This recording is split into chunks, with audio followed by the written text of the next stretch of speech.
I'm very honored to introduce our guest, Dr. Mary Newport. Mary graduated from Xavier University and University of Cincinnati College of Medicine. She trained in pediatrics at Children's Hospital Medical Center in Cincinnati, Ohio, and in neonatology at the Medical University Hospital in Charleston, South Carolina. She practiced neonatology, the care of sick and premature newborns for 30 years, and was founding medical director for two newborn intensive care units in the Tampa Bay area of Florida. More recently, she practiced at the opposite end of the spectrum, providing home hospice care and health risk assessments. In 2008, a ketogenic nutritional intervention with coconut and medium chain triglyceride oil dramatically helped her husband, Steve Newport, who had early onset Alzheimer's disease, resulting in nearly 4 better quality years. Her husband lost his battle in 2016, and Dr. Newport carries on his legacy as an author of 4 books and an international speaker on ketones uh, as an alternative fuel for the brain. Her fourth book, Clearly Keto for Healthy Brain Aging and Alzheimer's Prevention, focuses on a whole food ketogenic Mediterranean style diet and other lifestyle modifications to help maintain brain health and prevent Alzheimer's and other dementias. She is the first hero I looked up to and studied when we started on this path with my dad. And I'm very grateful to her to for her to be with us today. So, Dr. Newport, I really appreciate you coming on for our listeners. Thank you. And how are you doing?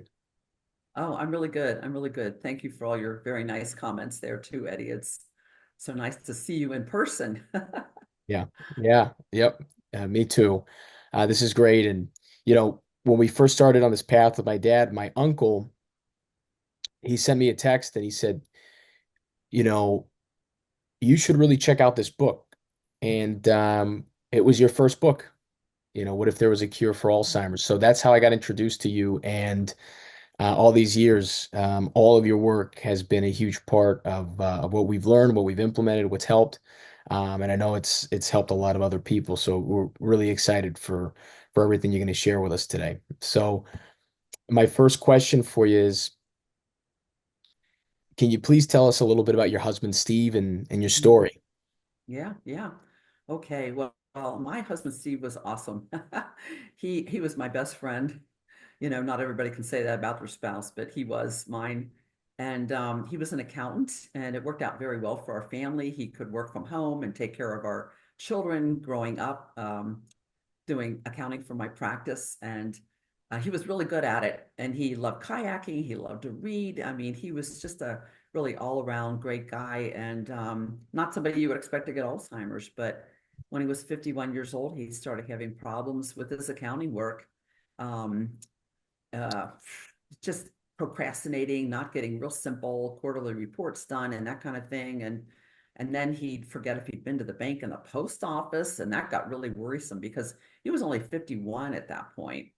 And I was 2 years younger than him, and I couldn't imagine that I'd forget if I'd been to the bank and the post office. It was just part of his routine, as an accountant.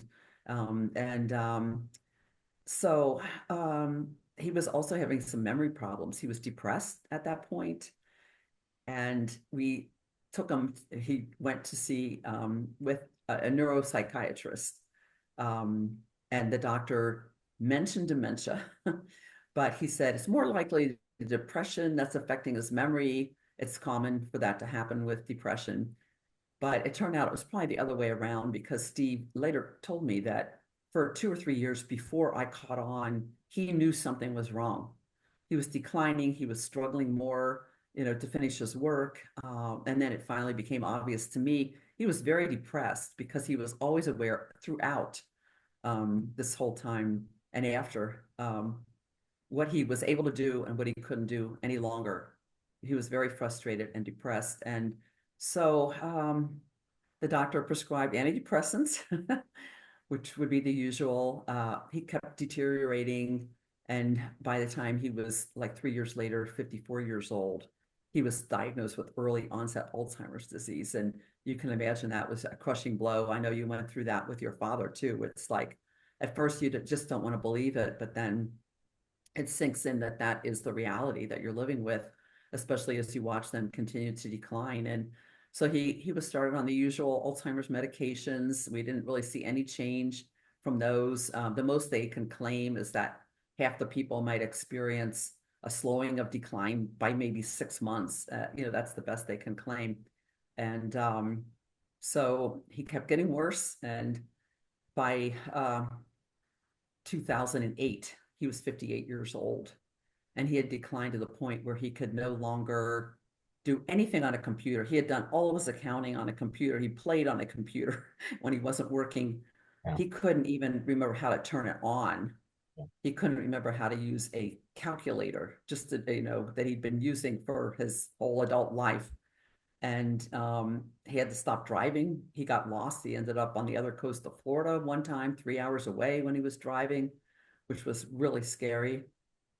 And he was going downhill really fast. He couldn't even remember to prepare a meal for himself, like lunch when I was at work, or even dinner. If I had a long day, he wouldn't eat. And he wasn't even hungry. That was the crazy thing.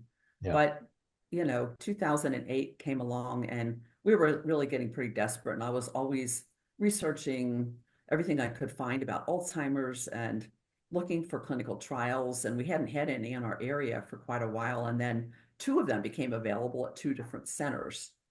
And we thought, oh, this is our great hope. We've been waiting. We've been told over and over, the cure is within 5 years. The cure is within, constantly hearing that. And, 5 years would come and go. And so two different drugs. And he was set up for screenings for these two drugs 2 days in a row, two different centers. And I thought, well, what if he gets accepted into both studies? Then we have to choose. And so I got on the internet and I started looking for the risks and the benefits of the two drugs. And just by chance, a press release came up that talked about a medical food that was not out yet. It was going to come out in about a year, but they had done a pilot study and then a much longer study with many more people showing that when you consumed this medical food, that almost half the people with Alzheimer's had improved scores. And this was just after one dose and also over a period of 3 months. And some people were in it for 6 months, that they had improved testing on memory and cognition, which none of the other drugs have ever been able to claim. Even now, these newer drugs that are coming out cannot claim that they improve memory and cognition, but this did in these studies. So I had to find out what the heck it was. And I was able to find a patent application. And I learned a whole lot about Alzheimer's too. At that point, even though I'd been researching all of this, I hadn't come across the information that Alzheimer's is a type of diabetes of the brain. And it's very similar to type 2 diabetes in that the brain develops insulin resistance, so basically in type 2 diabetes, this happens to other organs too. And people with diabetes are at very high risk of dementia. About a third of them will go on to develop dementia. So basically, when the blood sugar is chronically high, just constantly high, you're constantly pumping out insulin from your pancreas. And over time, cells in certain organs, like the brain, can become unresponsive. They don't respond to insulin. Insulin is needed either directly or indirectly to get glucose into cells, including brain cells. But in Alzheimer's, there's certain areas of the brain that are not taking up glucose normally. And this even happens in aging. It happens in aging, but it's much, much, much worse in somebody with Alzheimer's disease. That glucose just isn't getting in the brain, and cells need fuel. And when we eat a typical diet, glucose is that fuel. So now you have a problem, where your brain cells can be swimming in glucose, but it just can't get into the cell to actually operate the cells. Yeah. So they malfunction and they die, these brain cells. And so, they have discovered this in autopsy studies, that people with Alzheimer's disease have decreased glucose uptake in their brain. They have insulin resistance and insulin deficiency in the brain. And there's other deficiencies too that interfere with glucose getting into brain cells, and that this worsens and spreads throughout the brain with each stage of the disease. So they coined the term type 3 diabetes to indicate Alzheimer's. This was in 2005. And this was the first time I'd ever heard about this. So the idea behind the medical food, I learned that it was a medium chain triglyceride oil. And I knew what that was. fortunately, because I am a neonatologist. I took care of newborns, and back in the late 70s, early 1980s, which is when I was doing my training, we were adding MCT oil to the feedings of our tiniest preemies. So Mm. these were babies under 2 pounds, and they tolerated it very well. It was and well, it's in breast milk too, these medium chain triglycerides. That was one reason to give it to them. But the other was just you could add more fat to their diet. They would grow faster, they would get home faster. And then the infant formula companies started adding it they created premature formulas that included MCT oil.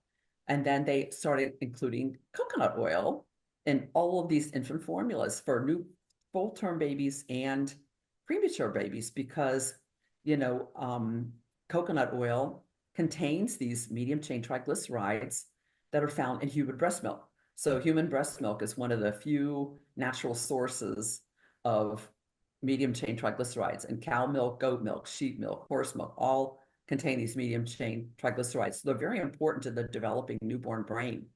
Yeah. And so anyway, so I knew what MCT oil was. And I thought, huh. And I learned from the patent application that it was extracted from coconut oil. I didn't know that at that time. So I thought, okay, here's something I can do for my husband. And um, I didn't know that MCT oil was available. I thought maybe hospitals could get it. You know, I didn't know that it was actually available online at that point, but I knew I could get coconut oil. It was in health food stores. I'd seen it, wondered why it was there because it has a reputation that it doesn't deserve, as I've later learned. But so I'm reading this patent application and it's like 1 a.m. and we're supposed to be down like an hour away for this first screening in, you know, like 9 a.m. So I didn't have time to obviously go out and buy any coconut oil, much less MCT oil to try to give him before, because we wanted him to get into the study, you know, we wanted the best possible results. So we go for the screening and Steve needed to get a score of 16 out of 30 points on the mini mental status exam. And he only got 14 points. So he did not qualify for the study. And we were extremely disappointed. We've been waiting for years for a study to finally become available. And he qualified in every other respect, but not that score. Mm. And the doctor asked him to draw a clock, and I can try to show it to you here. Yeah. The doctor said it's a clock test for Alzheimer's disease. Yeah. Yeah. And you can see Yeah. it doesn't look like a clock, a few tiny little circles and a few numbers. Yeah. And she said, this is very disorganized. It indicates that he's on the verge of severe Alzheimer's disease. Yeah. And, you know, that was devastating. And I knew he was getting much worse, but the clock really hit home.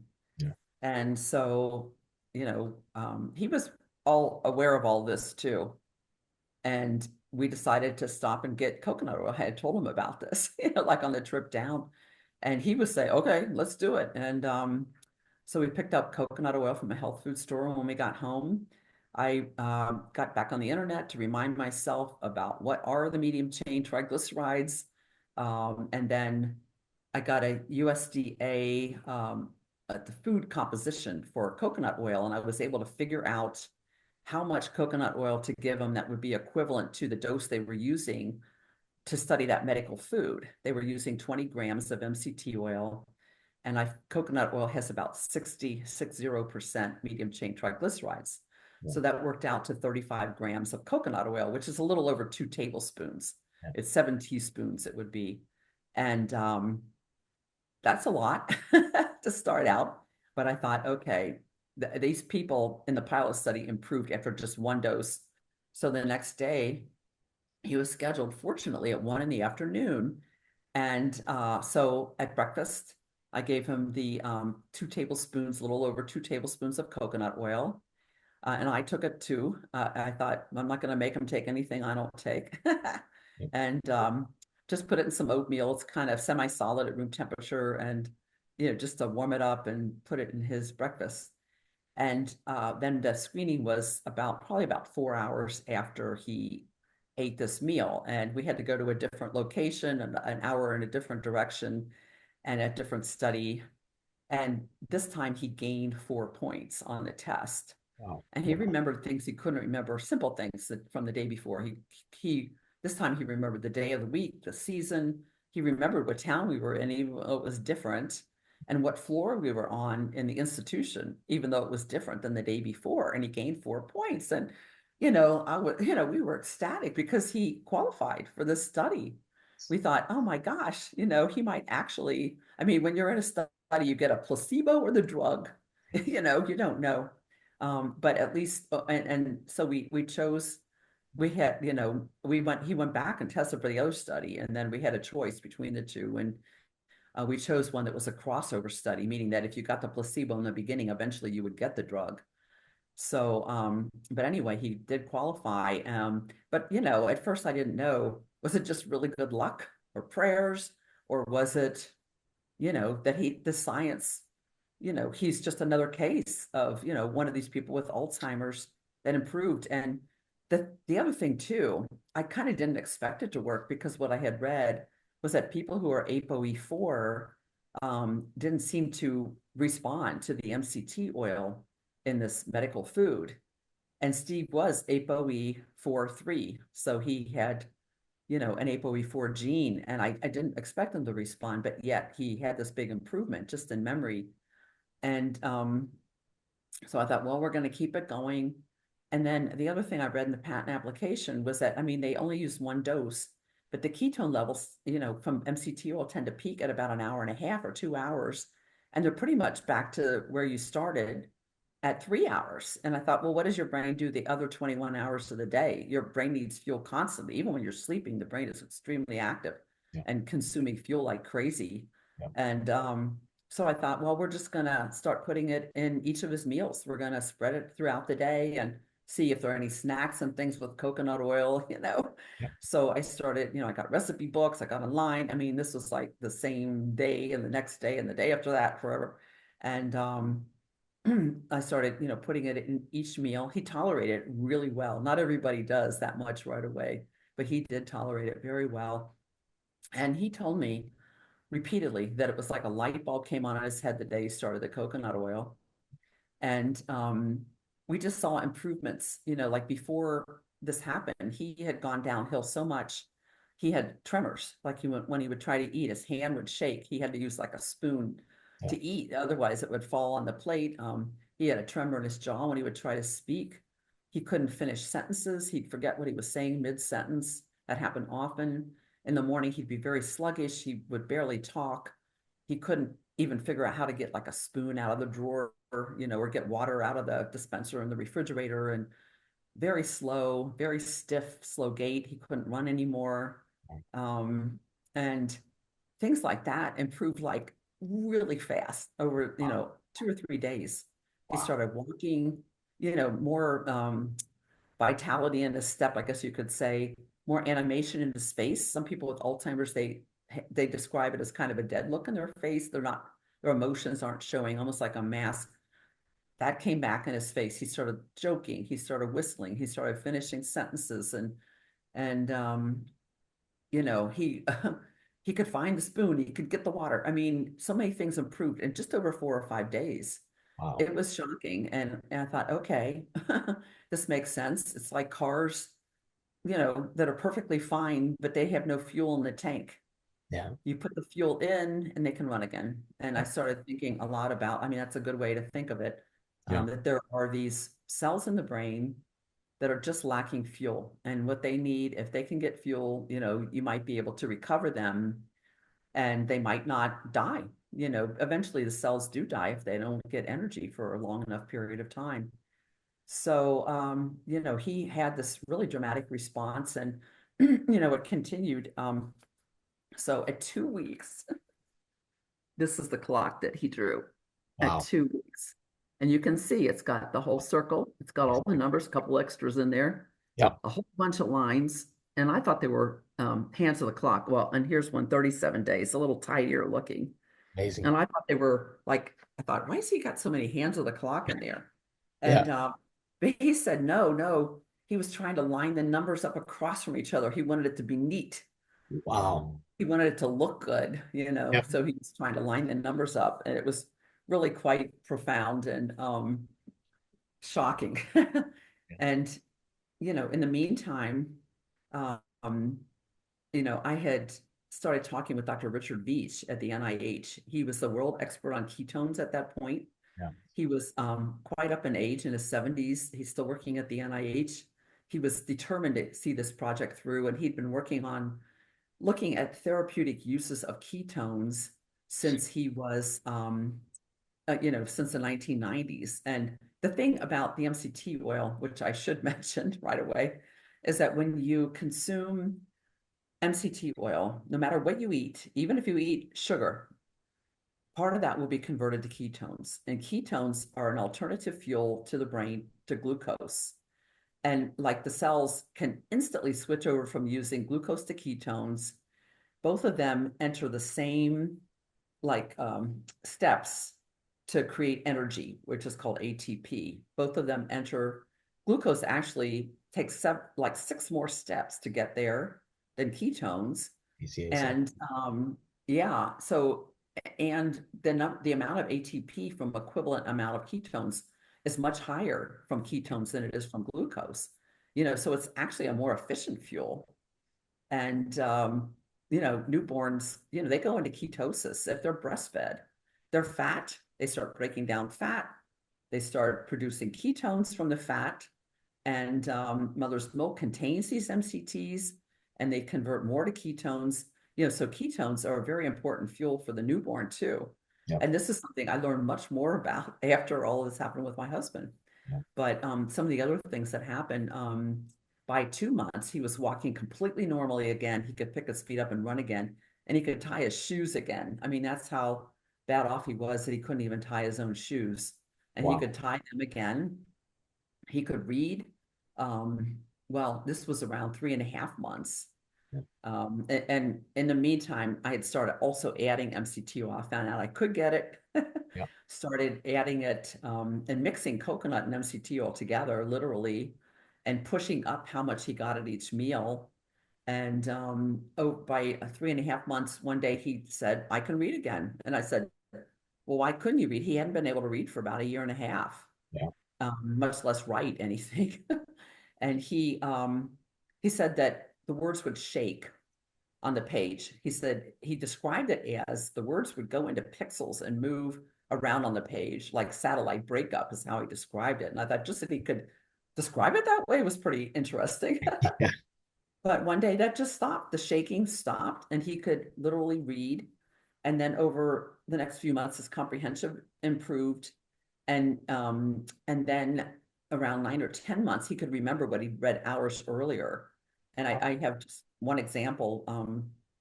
I had a doctor appointment, and he stayed in the waiting room. And while I was in, there were magazines on the table. And then a few hours later, he said, oh, I read this really interesting article in Scientific American while you were in seeing the doctor. It was about Einstein, and he gave me details about it. And I was just shocked because he couldn't even finish a sentence or read, before we started doing this. So, Wow. and yeah, Steve improved so much during the first year that he was able to volunteer at my hospital. He desperately wanted to work and feel useful. And so he was able to come a couple days a week and work in the supply warehouse. He put stickers on supplies and he'd help with deliveries to the units. He had somebody supervising him, which was understandable since he had Alzheimer's. But but he was able to do that, and it made him really happy to feel useful again. So, I mean, it greatly improved his quality of life. It lifted him out of his depression. His mood improved. He felt like there was hope for his future, Yeah. and just everything changed. So that's how I got started in with ketones. And then, there were so many people that needed this message. They needed to know about this. Yeah. That Yeah. was what happened next. Absolutely. Absolutely. That's amazing. It's it's amazing that you did this detective work. You found the Xera paper. Um, you did some digging to figure out what is it exactly that's in that medical food, the Mhm. medium chain triglyceride. Um, Now we've got MCT oil. We have coconut oil almost on every shelf. It's Yeah, ubiquitous. it's everywhere. Even mainstream grocery stores have multiple brands of coconut oils, and Absolutely. a lot of them have MCT oils too. Yeah. And some of them are high in lauric acid, which is half the fat in coconut. They're higher in that. And if somebody's going to use an MCT, that's actually what I would suggest, to them, that they look for one that's high in lauric acid. There are a few brands there that are Yeah. anywhere from 12 to 32% Yeah. lauric acid. Yeah. Um, Yeah. so I yeah. was going to ask you about that because, Yeah. I mean, you have you are a major reason why there's so much more demand for MCT and coconut oil because the demand is coming from all sorts of different types of people for different applications to improve their health, Mhm. whether it's for Right. what we're talking about, or if it's ketosis or weight loss or insulin Yeah. resistance or whatever it may be. Coconut oil, what exactly in coconut oil would you say distinguishes it from MCT from a Mhm. benefit standpoint? Okay. Lauric acid. Okay. So the standard MCT oil is it's a combination of two MCTs that are called C8 and C10. Now, the medical food was just C8, and the reason they picked C8 is because it's the most ketogenic, meaning that when you take that, most of it will be converted to ketones. Um, and C10 and C8 converts very quickly to ketones.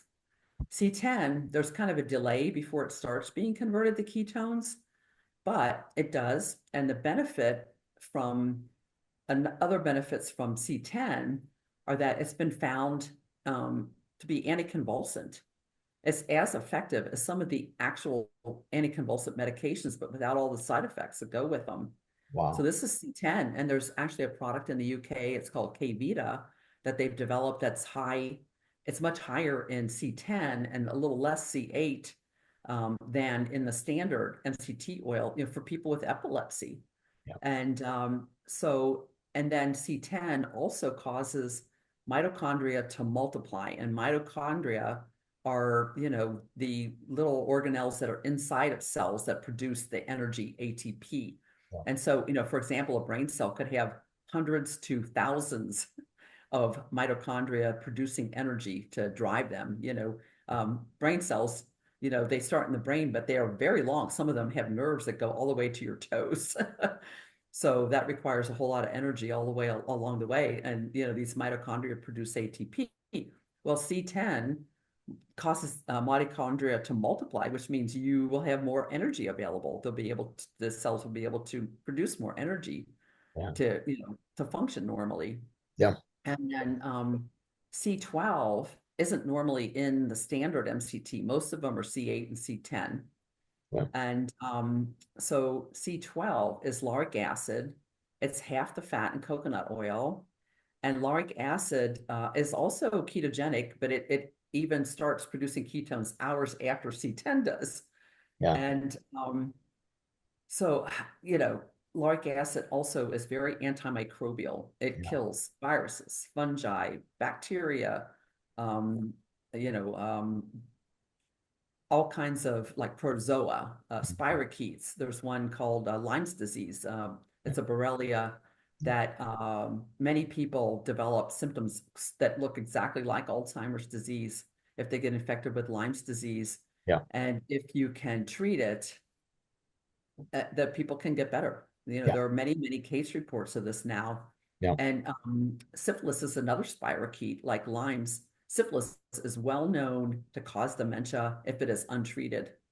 So somebody who hasn't been tested for syphilis, it's around there more, they might want to get tested for syphilis if they have symptoms that look like Alzheimer's or dementia. Yeah. But lauric acid kills those, Yeah. and it kills the dental pathogens. There are spirochetes and other organisms on the teeth that have been associated with causing Alzheimer's, and lauric acid kills those. I literally use coconut oil to brush my teeth. Yeah. An ancient practice from India, Ayurvedic medicine. It's 4,000-year-old practice of what they call oil pulling. You put oil in your mouth, you swish it around for 10 or 20 minutes Yeah. and spit it out, and it will remove and kill these germs that are in your mouth. And coconut oil is especially effective at doing that. Yeah. The government in India actually had an infographic recommending that people do that, to prevent COVID, Yeah. Yeah. which was really interesting.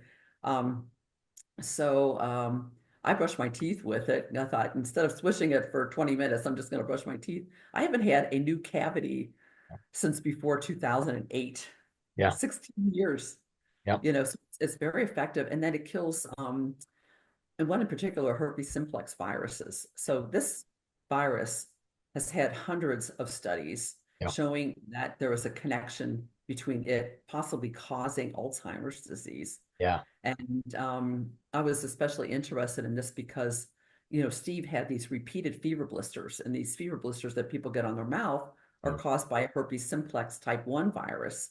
Right. And, lauric acid kills that virus. And what we saw with Steve, I mean, he would constantly have outbreaks his whole adult life. Every 2 or 3 weeks, a big fat fever blister on his lip. It was often in the same place. And these nerves, the virus lives in the nerves in between outbreaks. Yeah. It's just kind of dormant. But these nerves, go all the way to your brain. And they happen to begin in the same area where Alzheimer's starts, Wow. which is one reason why they're looking so closely at this virus. And then if somebody gets a brain infection, encephalitis with Yeah. herpes simplex type 1, it travels through what's called the limbic system, which is the same pathway that Alzheimer's takes. Yeah. So it's highly suspicious as one of possibly many causes of Alzheimer's disease. Yeah. But lauric acid kills that virus. And what we saw with my husband is, he lived for another 8 years, beyond when he improved. And he had 4 more very tiny outbreaks after he had a cold during that whole entire 8 years, after having them repeatedly. So it did seem to help control, Yeah. this viral infection. We could see it visually in his mouth, but there would probably be outbreaks in the brain too, Yeah. if you have something like this going on. And lauric acid, it's really interesting. They separate the fatty acids in coconut oil because they have different uses. And, like lauric acid is, because of these antimicrobial effects, it's in virtually all of the standard antiviral sprays and wipes that you Yeah. see on the counters that we used, to fight COVID. Yeah. Yeah. And yeah, and so it's called sodium lauryl sulfate. The lauryl is the lauric acid. Yeah. They put it into a form that it can be put into a spray or on a wipe. Yeah. And so, that's one of the reasons why lauric acid, I really am a huge fan of it, Yeah. And it's half of coconut oil. But the other interesting thing, there was a group in Japan that were really interested to try to understand why my husband Steve would improve so much with coconut oil, because the levels from ketones are relatively low compared to even MCT oil. Right. Maybe half or a little more than half of what you would get from taking MCT oil. But the level peaks at about 3 hours after you take it, and it lasts much longer. For hours later, you'll still detect lauric acid and ketones from lauric acid in the blood. And what they found, they did studies of astrocytes cultures, and astrocytes are cells in the brain that nourish and maintain the neurons, which are very important cells that have to do with memory and learning and controlling all of our muscle tone and everything. Yeah. And so they found that lauric acid potently stimulates ketone production in astrocytes. Yeah. And astrocytes, they create fuel, and they can shuttle the fuel to the neurons. So astrocytes have been shown to be able to shuttle ketones to neurons. So lauric acid, I think could explain why people respond to coconut oil. And Steve, at first, I mean, it was 2 months that he only got coconut oil, Yeah. and we added MCT oil later, and he had a profound improvement during that first 2 months. Yeah. So I think that explains, what happened there. And the other interesting thing about coconut oil is it's loaded with polyphenols, and these are in olive oil too, extra virgin olive oil. So virgin coconut oil is the best source of these, because it hasn't been subjected to high heat, it hasn't been overly processed. And so these polyphenols remain in coconut oil, and there are numerous ones, and they are anti-inflammatory. they're antioxidants, Yeah. so they help fight brain inflammation, which is a really prominent feature in Alzheimer's. It's also prominent and so is insulin resistance and Parkinson's, Yep. other types of dementias, multiple sclerosis, Huntington's disease, people with diabetes have Yep. this problem in their brain. It's more prominent, the insulin resistance in the brain. And autism, children with autism have a problem with getting glucose into areas of their brain. People with schizophrenia, bipolar disorder, Yeah. seizures, when they do studies, they can see that there's decreased glucose uptake in parts of the brain. So, these ketones, and the ketones from MCTs, and then, could help, but also these anti-inflammatory substances, all these diseases and even aging there's some inflammation in the brain, Yeah. and this can help control the inflammation. So, Wow. that's why I'm a big fan of coconut oil. And, like a lot of people limit what they're doing to C8 because it's the most ketogenic. Well, there's much more to it. Yeah. C8, we also know that C8 and C10 can directly provide fuel in the brain. Yeah. So whatever isn't converted to ketones, those two fatty acids can be used directly, like ketones can, to Wow. produce ATP. So these fats are really, really important and really beneficial. And so when people talk to me, I kind of suggest starting with coconut oil Yeah. because it's the easiest to tolerate. Yeah. Yeah. Maybe start with a small amount because you don't want to get diarrhea. Some people will get explosive diarrhea when they Yeah. start MCT and coconut oil, and they need to Yeah. be prepared for that possibility. Don't, Yeah. you know, do this at home on a day that Yeah. you're off. You don't have Yeah. to go anywhere for the next couple of hours just in Yeah. case. Yeah. Yeah. Yeah, Steve tolerated it just fine. Although he had a problem with C8. If he got C8, he would have diarrhea. You Yeah. know, when we Yep. got C8, we tried everything. Tried all kinds of experiments with Steve. Um, but so most people, more people, I should say, tolerate C8, C10, and even more C8, C10, C12. Yeah. There's something about balancing the fatty acids in there Yeah. that seem to, maybe less likely to cause diarrhea. And coconut oil, it Yeah. still can, but it's just not as common as with MCT oil. Yeah. But, so I kind of recommend that people start with a small amount, like a half teaspoon of either of the oils. Yeah.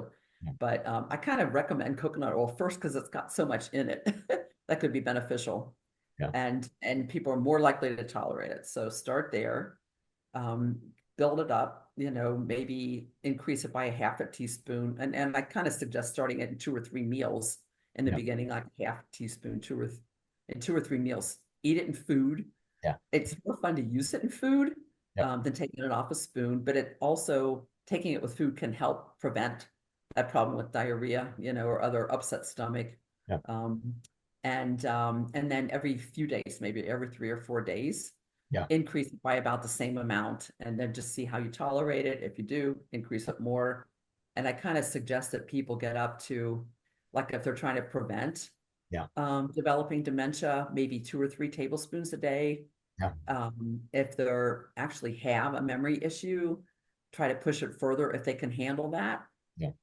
And then, I suggest that people consider mixing the two oils, which is what I did with Steve too. Right. So right Right. around 2 months, Dr. Beach, we were in constant contact. He was sending me papers and he had all kinds of ideas, and he said first he wanted me just to forget the coconut oil and just give him C8. And I'm like, Yeah.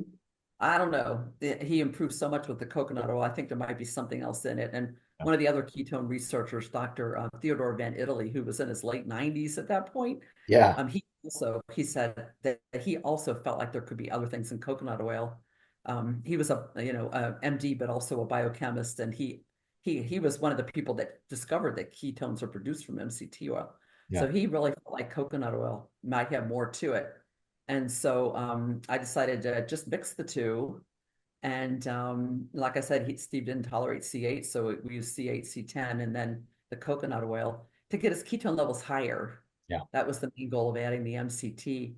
And that, he just kept on improving, as I said, during that first year. And Amazing. yeah, Amazing.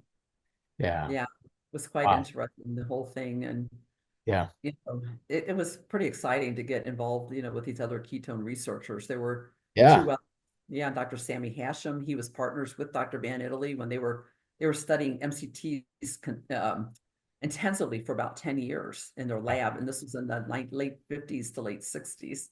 Yeah. And they were the ones who discovered that premature babies tolerate MCT and that it could be beneficial, help them grow. Right. So I didn't even know these gentlemen, and now all of that, where it came from. But now That's I'm meeting amazing. these people that came up with these things. And then Dr. George Cahill, he was also quite up in age, and he called me, and then I got to meet all of them, at some Yeah. point in person. And Dr. Cahill was the one. He was also an MD who studied nutrition, and he studied starvation intensively. They wanted to find out how the brain survives Yeah. during starvation, prolonged starvation, because some people, they can live for weeks. They can even live for a Yeah. couple months as long as they have enough fat to burn. Well, You there's know, that one like study, right?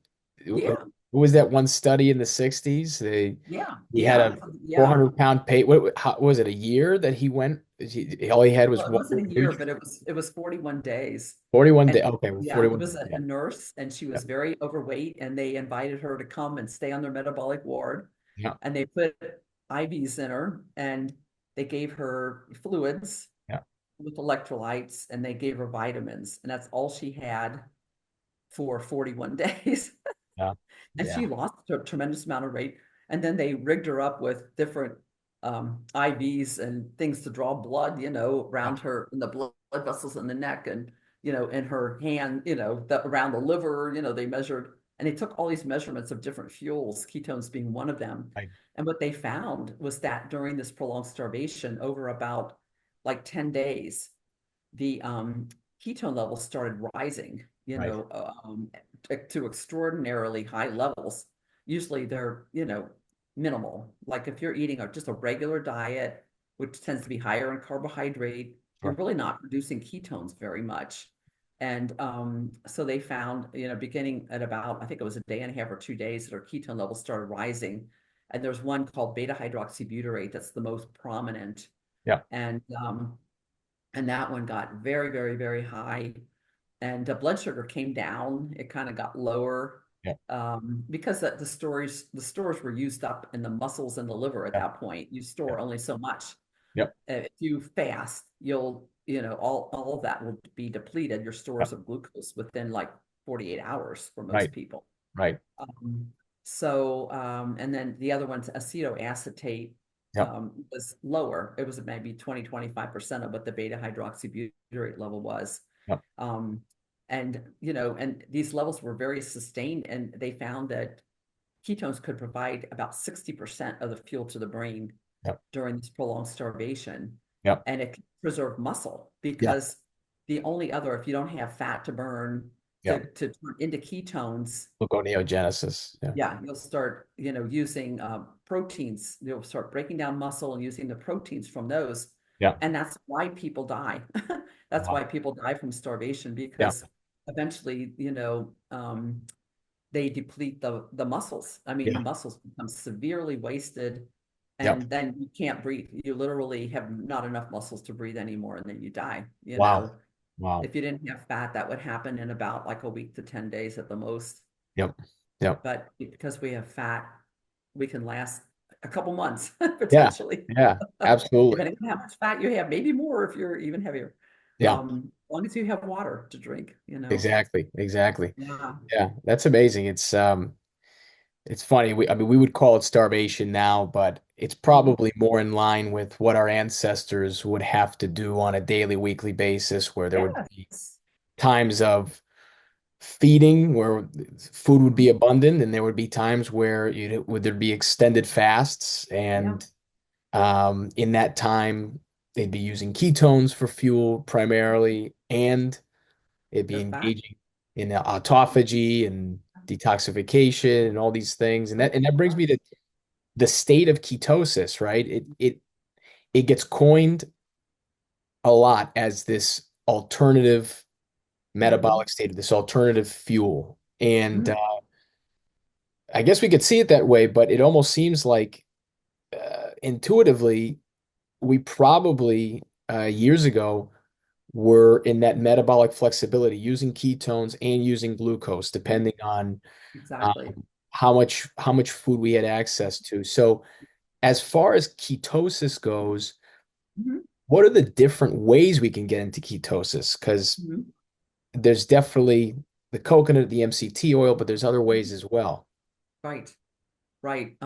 Yeah. So a low carb ketogenic diet is one example. And uh, the ketogenic diet was kind of discovered a little over a century ago, 1921, by an endocrinologist and a neurologist. And they, up to that point, epilepsy, there were some cases of epilepsy that these were people that have constant seizures responding to fasting.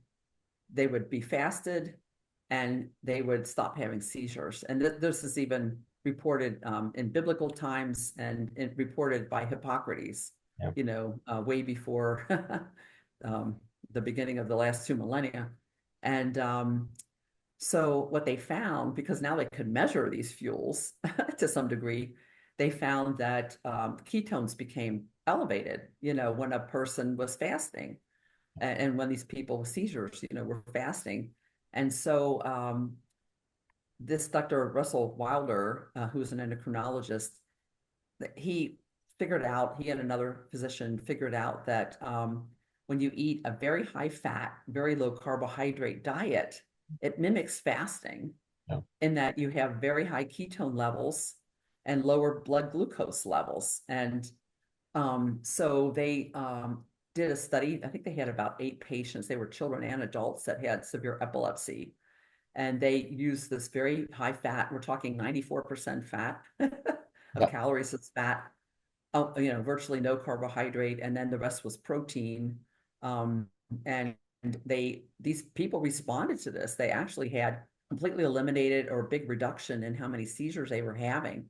Yeah. And so they reported this. It was in a Mayo Clinic report. They kind of reported it 2 days in a row. He reported this idea one day and then the studies the next day. And so the ketogenic diet became a really big focus of research at that point. And the interesting thing too, with Dr. Wilder being an endocrinologist, they were also using fasting for people with type 1 diabetes. Yeah. They suddenly had no insulin. They were going to die, because they didn't have insulin. And so they thought, well, perhaps just not putting sugar in their diet, Yeah. because that's what you need insulin for, that would help save them. And so they were also putting people on a ketogenic diet for type 1 diabetes.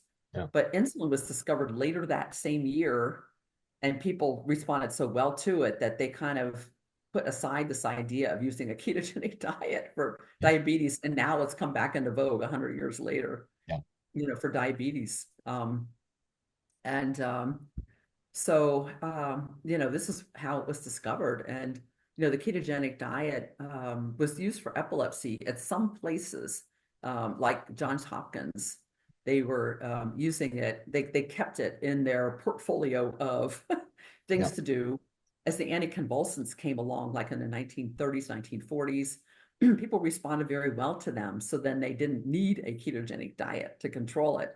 Yeah. So and then but what it seemed to work really well for was people, and they were mostly doing this with children who had tried 4 or 5 different drugs and weren't responding to them. Yeah. They would keep them on the drugs and start a ketogenic diet, and some of these children, they'll have 100 seizures a day or more. Yeah. It's just horrible the life that they're living, and about 25% will completely stop having seizures when they're on a ketogenic diet, and another like 50% will have a huge reduction in their seizures, Wow. much less frequent. So, and then some people just don't respond. And that's true like of a lot of medications and everything you can Yeah. think of. But, ketogenic diet is actually more effective than certain medications, Yeah. for some people. Yeah. And so they kept it, they weren't studying it as much as the century went on. but at Johns Hopkins, they were continuing to treat patients. So Dr. John Freeman there and let's see, her, Miss Kelly, was a dietitian, and they so there was a director in Hollywood, Jim Abrams. Yeah. Have you heard his story? Is this the first Do No Harm? Yeah, yeah. So Yeah. Yep. he was a writer and director for films like Airplane Yep. and Hot Shots, Yeah. and they're Yep. just these funny, hilarious movies. But his son Charlie had Yeah. severe childhood epilepsy, and when he was 20 months old, he was one of those children. He had to wear a helmet because he would constantly having seizures. He would have 100 a day, and they had tried everything, multiple medications. He had brain surgery to try to stop it. Nothing stopped this, and they had gone to like 5 different major centers where they had neurologists, but not Johns Hopkins yet. But Wow. Jim would go to the library and he'd research this, try to learn, and then he learned about the ketogenic diet, and he's like, why not try it? And so he took a son. They took his son to Johns Hopkins, and within 36 hours, he completely stopped having seizures. They put him on an IV and they started fasting him, and then they introduced the diet. He completely stopped having seizures, and Amazing. they were able to, when they are on the diet, many children can go off of it 2 years later and never have another seizure. Amazing. And so Charlie, he stopped having the seizures. He started developing normally again, Yep. and he tried like every 2 years they would try. He would have a seizure, they'd put him back on it. But at 7 years, he was able to completely stop the diet, Yeah. never ever had another seizure again. He's now around age 30, I think. And Amazing. yeah, and he Amazing. teaches, he's like a teacher's assistant at a school, and he teaches, children that have developmental problems and that kind of thing. It's really amazing. And he's really a cool guy. I got to meet him. That's awesome. That's Yeah, awesome. but It's they've really pushed awareness of the ketogenic diet for epilepsy, and yeah. they started an every 2 year conference. Yep. It's at different locations all around the world. Every 2 years. It's going to be in Paris in 2025, which will be pretty exciting. Wow. But they bring all these neurologists and other researchers, but they also discuss other benefits, other Yeah. potential uses of the ketogenic diet, and I got Exactly. to present a couple of poster presentations in 2010. Steve came with me, Nice. and I had his case report and then a collection of other people that had responded, that I presented on posters at their Yep. conference. And and they talk about ketogenic diet for cancer Yeah. as an adjunct. They don't say do it instead of treatment, but if you have no hope, they think no treatment is going to be effective, it's Yeah. worth a try. Yeah. But mostly they're combining it with the standard treatments like radiation. It Yep. can shrink the tumor, it can Yeah. slow the growth, that can make it easier to remove a tumor, like from the brain, Yep. for Yep. example. It can prolong life. And Yep. so now there are dozens of studies of cancers and ketogenic diet, going on. Yeah. Yeah. It's incredible. It's It is incredible. incredible. Uh, It's incredible. Charlie, the Charlie Foundation, I mean, it makes you wonder what was the underlying inflammation that was, Right. leading to his It's what epilepsy. what could be perceived as, Yeah. something that was uh, preventing his Mhm. neurons from uptaking glucose. He was Right. getting hypoxic, Yeah. uh, but ketones came in and saved the day, and it seems like it gave him runway for Mhm. healing to happen, and now he doesn't have any epileptic seizures. And Exactly. it's so many case studies, so many N of ones, but now so many actual studies, so many clinical Mhm. trials now. Yeah. They continually are demonstrating this healing power that ketones have by, just like you're saying, you fuel the Yeah. car up, and these neurons, the car knows what to do. It just needs Mhm. the energy currency to do its job. Do it. Right. Right. It's tremendous. Yeah. Yeah. And Charlie, his father told me that, I said, well, did you ever find out why he had epilepsy? And they said, no. He said, we never able to figure it out, but we don't care anymore. Yeah, Doesn't matter because it went yeah, away. yeah, But I kind of think like Alzheimer's and the viruses and other absolutely. organisms, symptoms. It could be a viral infection that sets us off. And, you know, Absolutely. I think, autism, I think it Absolutely. very, very well could be a Yep. viral infection that a baby acquired, maybe Yep. like there's one cytomegalovirus. It's a type of a herpes virus Yep. and herpes simplex virus. Yep. Babies can be born. I took care of babies that were actually born with these infections. They were devastating, Yep. devastating to the brain, Yep. especially, if they survived, they were highly fatal too. Yep. But if a child survived, they would have severe brain damage, from having a herpes simplex infection that Absolutely. managed to find its way into the brain. And cytomegalovirus, Yeah. it's like about 10% of the babies who have had exposure to this infection in the womb, about 10% of them have really serious complications. Their lungs, their brain, they have calcifications in their brain, Yeah. but the other 90% don't have symptoms. Yeah. But what if those children, and this is a virus that doesn't go away, it just Yeah. hangs out in your Absolutely. brain. What if these children, they have a fever, they have another illness, and it triggers a reactivation of this infection? Yeah. I Yes. think that could explain, cases of children with autism. And, Definitely. like a newborn, if a newborn baby has a seizure Yeah. during the first 6 weeks of life, herpes simplex infection is the number one cause of that to happen. Yeah. So Yeah. I think that these viruses probably explain, some of these things. And, you Totally. know, you do a ketogenic diet, you're not feeding carbohydrates to some of these organisms, so much Yeah. sugar Yeah. Yeah. found. Yeah. And Yeah, you're right. I mean, I'm completely with you. mhm, Um, Look, I mean, my dad is we've got a lot of lab work on my dad for years, and we've yeah. had to identify and knock out several different infections. And it seems to be, on the Bredesen protocol, Dr. Bredesen, Mhm, it seems like when the flashlight gets taken out and some of these tests get administered, all these things light up, like you're saying, the viral infections, the bacterial infections, the fungal mhm, infections. yeah. Um, and just a kind of a little example, hey, I mean, I'm in my 30s. When we had COVID, at the time I was Mhm, uh, measuring beta hydroxybutyrate and measuring glucose, just doing, playing around with my own levels. And I had just come off of what probably was Omicron, and I did my fasting glucose, mhm, and it was through the roof. And I did this for a yeah. few days, and it just shows, and the studies show how any sort of infection can make you temporarily, an acute infection can make you temporarily insulin resistant. Mhm, Imagine a chronic infection that's under the radar for right, years, creating right, more insulin resistance. yeah, Can't use glucose, ketones come in and save the day. yeah. That's amazing. Um, Yeah, another interesting study with COVID, T cells, when a person becomes, sick, yeah, especially very sick and hospitalized, the T cells normally use ketones, to function. yeah, And they managed to find, be able to find ketones, I guess, that you'd still produce kind of a low level of them.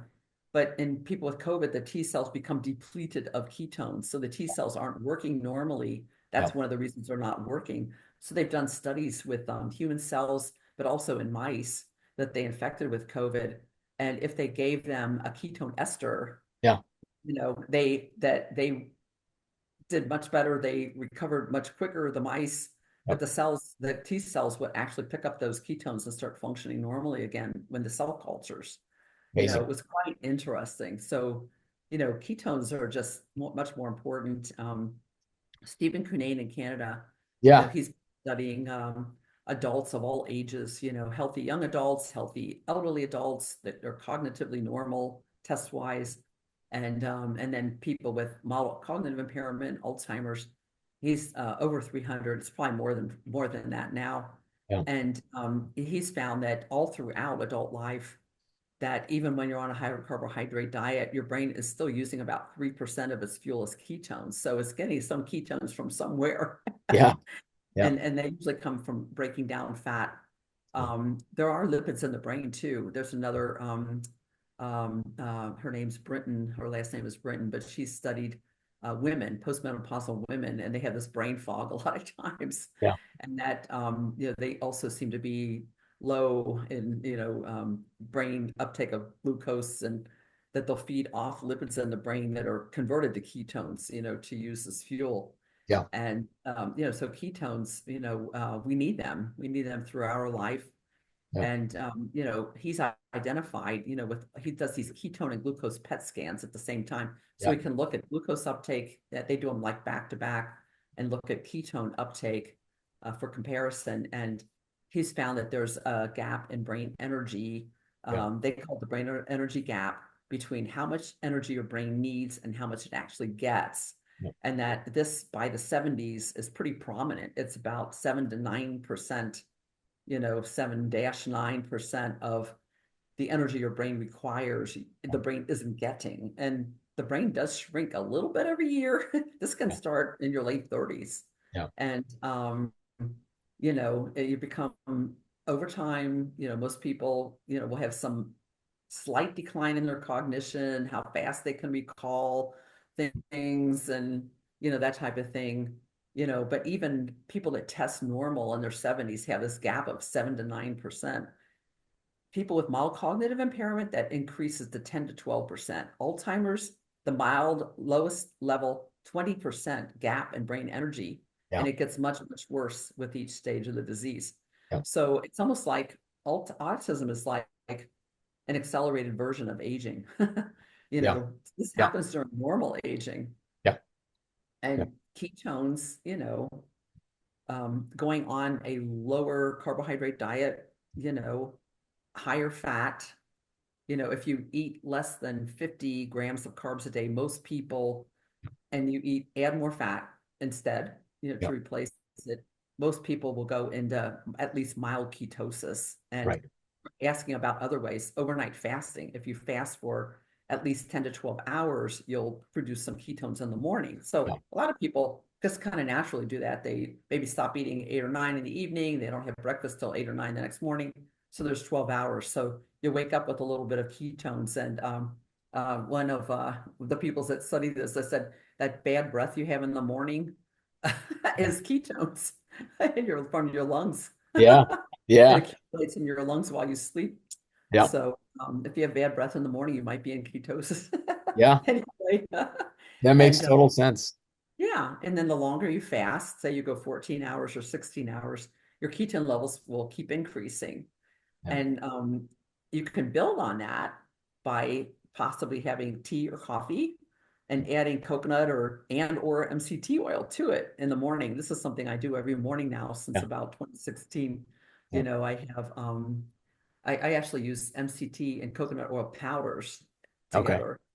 And I like my coffee a little sweet, so I put a few drops of stevia Yep. and some cinnamon, in Yeah. it. I have that every morning for breakfast, and then I don't usually eat again until 12 or 1 in the afternoon. I Yeah. don't eat any, I mean, I don't have any solid food until then. Yep. It satisfies me perfectly well, but it increases your ketones even further. So it can kind of build on the overnight fasting, Yep. and intermittent fasting too. Other types of intermittent fasting, like cutting down to 500 calories for Mm. every few days, and things like that will also put you into mild ketosis. But if you go back to eating higher carbs, it just goes away pretty quickly. Yeah. Exercise stimulates ketone production. Yeah.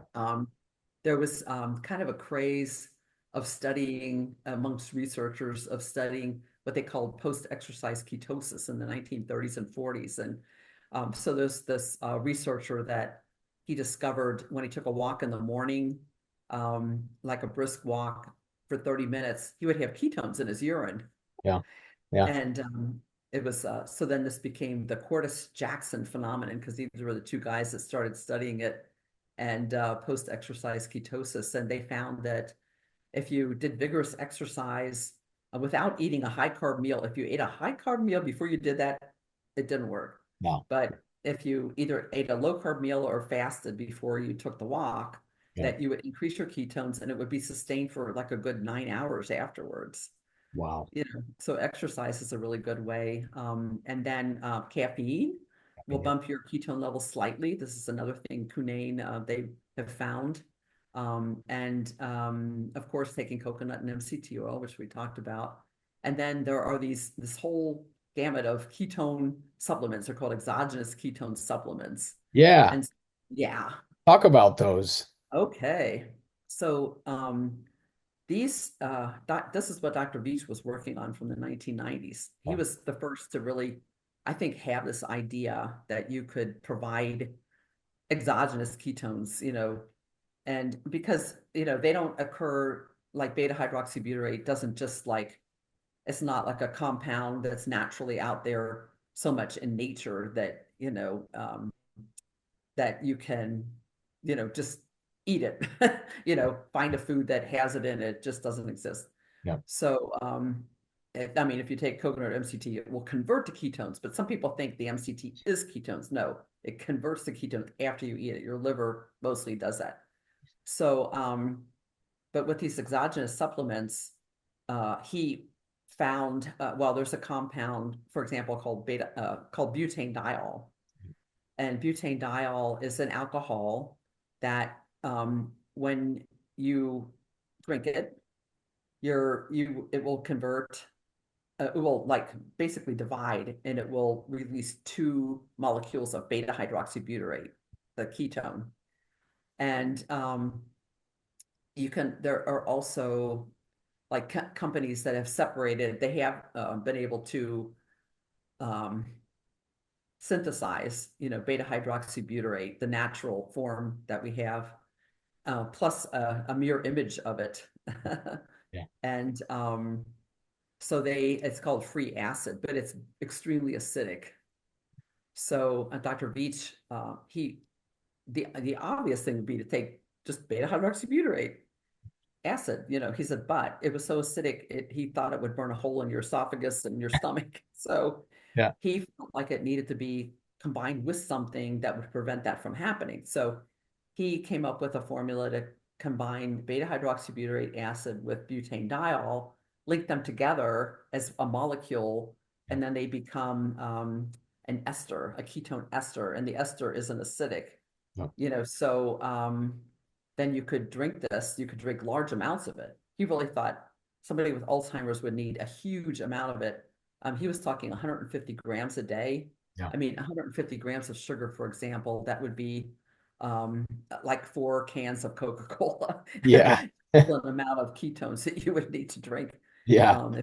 glucose. And so he thought it would require a very high amount to get any response from somebody who had Alzheimer's disease, to see an improvement. He was trying to calculate how much energy the brain needs, how much it wasn't getting, that Mm. type of thing, to figure that out. So he developed this ketone ester, and it took, he told me, at least 20 different formulations before they finally got it right. Yeah. And they started producing it right around like 2008. They were able to, and this is right when Steve improved with the coconut and MCT oil, and I was Oh, talking to Dr. Beach. They had finally gotten their formulation to the point where they could now do toxicity testing. They needed to test animals and then humans, to make sure that they would tolerate it, that it wouldn't kill you, to yeah. take Yeah.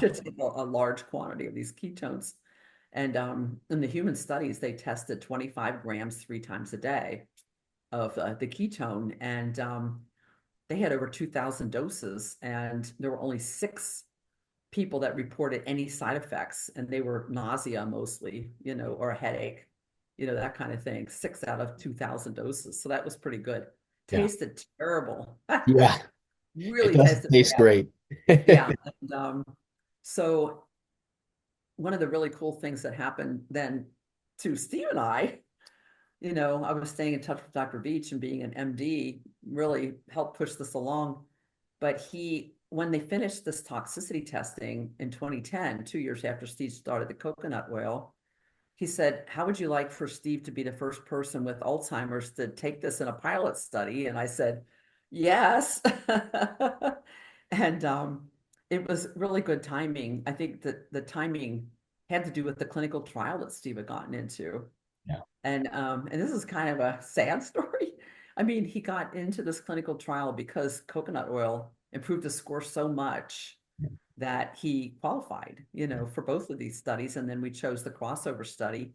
It turned out both of the drugs, both turned out to be bad. Yeah. They stopped the clinical trials. And the one that Steve was in, we found out later he was on a placebo for 18 months, Okay. Yeah. which was really good because this was the time during which he was having all of this improvement with coconut and MCT oil. And, he had improved for a couple months before he even started that study. So we knew that that was helpful. But after that, we weren't 100% sure what we could attribute to the coconut and MCT versus this drug. Right. But he was on the placebo. So he wasn't on the drug for 18 months.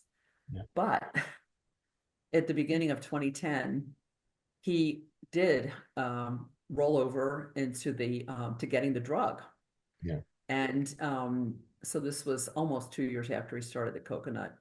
And we could tell he was on it because his hair started growing out a different color. It was like he had kind of similar color, well, maybe not as red as mine right now, but his hair started growing out like light gold. Wow. And that was one of the known side effects of the drug that other Wow. people had, that were on the drug.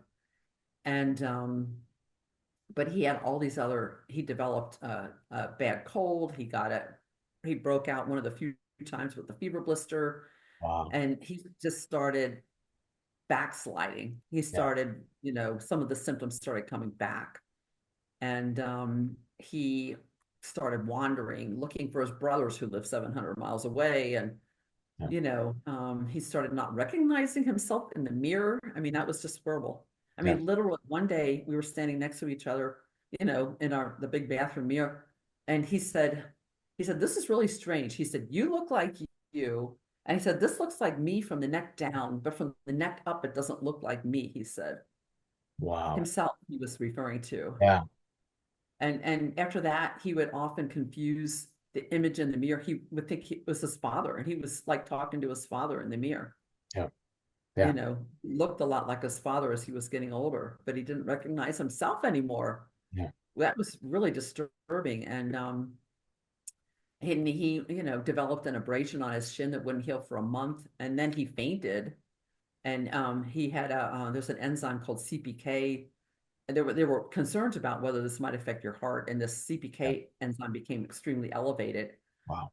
And then being a physician, I knew more. They would tell me more about what was actually happening with the other people than they would normally be allowed. I mean, Right. but anyway, Right. Right. they told me that the other people that had been on the drug that during that time that they thought were on the drug because they had this hair color change, they had all gotten much worse. Yeah. And I thought, okay, this combination of side effects and that information were dropping out of the study, so he was probably on it for about 6 weeks. Yeah. And all that changed just in 6 weeks. And they found out, well, say, we stopped the drug, and then a few months later they called to inform us that they had stopped the trial because when they analyzed the data, they found that this drug actually worsened Alzheimer's disease.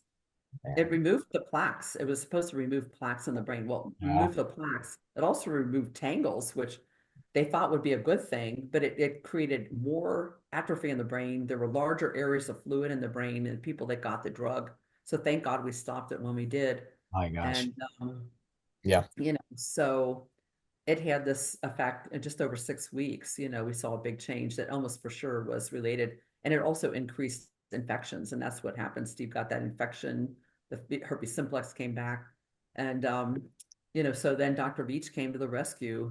He's my hero. He is really my hero, because he said, well, why don't we try this ketone ester? Just finish the toxicity testing. He told me he'd been taking it himself for a year to make sure it wouldn't kill anybody. Yeah. And he did pass away in 2020, right at the beginning of Yeah. COVID, at Yeah. 84, which was just so sad. And I don't know, I don't think we know whether he died from that, but he had gone to a conference and he came back, Yeah. and he had passed away a few days later. And Yeah. sadly, but Yeah. he supplied this to us, and he said, let's do this pilot study, one person. Yeah. And Steve had a dramatic turnaround. I mean, within 24 hours, he went from, I had to give him step-by-step instructions how to take a shower. He would Yeah. stand in the shower and I'd say, okay, get your hair wet. Okay, now put the, the shampoo in your hand. Okay, rub it in your hair. Every step, and with shaving and with brushing his teeth, I had to talk him through the whole thing, and he hadn't needed that, up to that point. He was able to do those things for himself. But he started the ketone ester, and the very next day, he just took a shower, brushed his teeth, Yeah. shaved, Yeah. came out fully dressed. He couldn't even pick clothes out. He'd put them on backwards, upside down. And Yeah. Yeah. he needed my help for everything. And then suddenly he didn't. He could do it all. And even during the first 2 hours, he was euphoric. He felt really good right after he took it. I have a 2 hour tape of him, a video of him that I recorded, after he took it. And he spent 20 minutes. He decided he was going to write out the alphabet, which he Yeah. hadn't been able to do for a while. He was going to write it out. He took 20 minutes, and and then he sang it, and then he was able to write out the Yeah. whole thing. Yeah. But he tried over and over and over. He would start over at the beginning, and then and he was so proud of himself, just that he could sit there. I wasn't telling him. He came up with this idea, and he did it himself. I wasn't even pushing him to keep trying, Yeah. and he did. And then all the changes that we saw, were, it took time, but over about 6 weeks, we saw all of those things get better again. Yeah. And then it was like 20 more months, before he had any kind of a problem, that he was very stable. Yeah. And I kept the coconut and MCT oil going. Dr. Beach Yeah. really would have preferred that I stop them, but I'm like, I'm not Yeah. gonna do that. Exactly. Exactly. So, and then, but one thing I've learned recently, because I stick myself, I do tests of the ketones and blood glucose, and I do a breath Yeah. ketone analyzer, and I study any new products that come out, because I want to be able to advise people, is this worthwhile or not? Right. And one thing that I have found is, if you take, like, well, I do usually the mixture of coconut and MCT, Yeah. but even just straight MCT, along with one of these exogenous ketone supplements, like the ketone ester Yeah. or ketone salts, that it will kind of prolong the higher levels for a couple more hours. Wow. It will Yeah. help sustain the level. And this was one of the problems, like with the ketone ester, it rapidly, I mean, within Yeah. 30 minutes, the level Yeah. goes up, but then it starts coming, Yeah. an hour later after that, it's already halfway gone, and within a few hours, it's pretty much gone, Yeah. which is why Dr. Beach had Steve take it 3 times a day. Right. Um, and the same thing, ketone salts, will kind of behave the same way. But if you take them at the same time, like you could even put the MCT and coconut in your meal, Yeah. and then have, ketone ester or the ketone, some people say take it on an empty stomach. I think don't take it on an empty stomach, Yeah. you Yeah. know. Yeah. Right. um, that it might be good to take it with something that you can eat coconut and MCT with, or I'll Yeah. put the powder sometimes with it, like um, with the ketone salts, I'll add MCT powder to it and mix it and makes it a nice creamy drink. Yeah. But that's just a trick that I've learned. Yeah. So I'm glad that I insisted on keeping it. But Steve, Yeah. he really did pretty well. And what happened was, and this is, it's something like 20% of people with Alzheimer's. And then we found out later that he also had Lewy body dementia, which explained his tremors and his stiff gait and everything. It's very much like Parkinson's. Yeah. That in both of those conditions, it's very common in the later stages to have seizures. Yeah. So, Yeah. and Steve was, when we started the coconut and MCT, he was kind of between stage 5 and 6 out of 7 of Alzheimer's. So he was very advanced. Yeah. And it recovered him back to probably stage 4, maybe some components of stage 3. But, in this case, he had a seizure one day. He had just taken the ketone ester like an hour or two before, and he was standing. I had just gotten to the hospital. I had a lady that stayed with him, Yeah. Sybil. She was wonderful.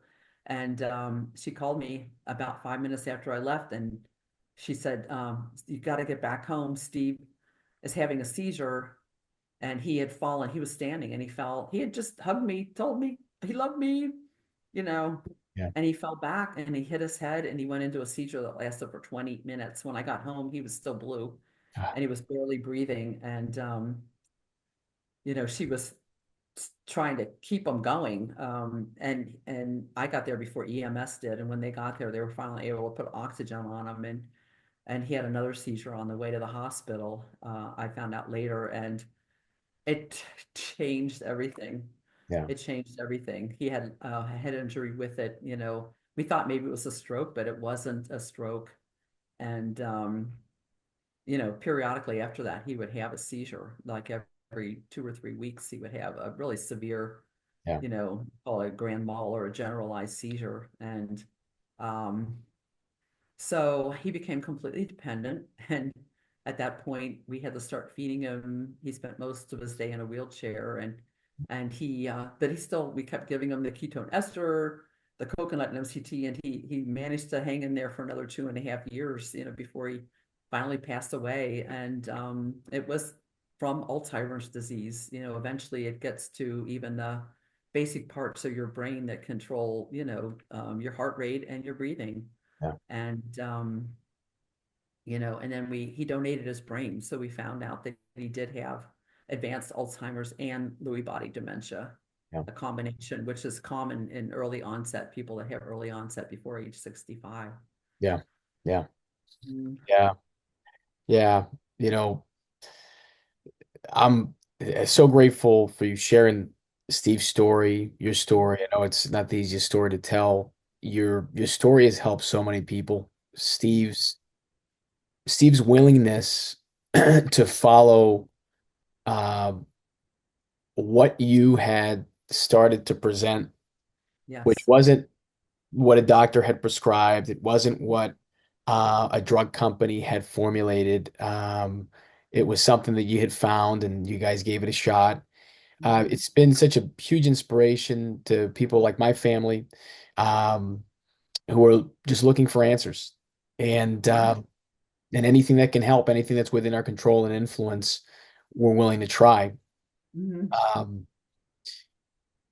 with Steve's all this data that you gathered with Steve, now you're working with you had another great article here earlier this year in April. Um, you have all these great books. My personal favorite is the complete book of ketones, which It is very broadly addresses ketones and how they can help many different conditions. And such a huge powerhouse of information for everybody out there. Strongly recommend everybody read all your books, but especially that one. Mhm. Um, you're working on a new study now. Is it okay if you talk about that? Because you're Yeah. always working on something, and that's what I Yeah. love about you, is that you really have been at the tip of the spear of pushing this information, not just raising awareness, but pushing this information in places where it's more accessible, and Mhm. also um, being able to light the beacon for a lot of other doctors and researchers that may have been looking in different areas and ignoring this one. So, can you talk a little bit about that new study there? Yeah. Yeah, yeah. I'll just like the previous study, the one that got published in April, I'll just mention a little bit about that. Yeah. So this first I got to present it as a poster presentation at the Alzheimer's Association International Conference in Amsterdam. And they were very resistant to all of this, very early on, but eventually they did start funding some of the research, MCT research, ketogenic diet research. And there were, have been sessions where they presented these reports, at their conferences. And then they actually did a peer review of my summary and they allowed me to do a poster presentation. And I did a second one also on ketogenic strategies, the different things we were talking about that could increase ketones, like a personal plan. But the study was 288. It was a collection of reports that I had gotten from people, mostly by email. I mean, you emailed me first, and then we talked over the phone, for a long time, as I remember. Yeah. Yeah. And Thank you. so I collected all of these reports, and um, between like 2008 and 2014, I had collected, it was 360 reports, and 288 of them were people that had Alzheimer's dementia, Parkinson's with dementia, um, other types of brain diseases, disorders that involve memory, or they had mild cognitive impairment. They had what they call brain fog, subjective memory complaints, they call that.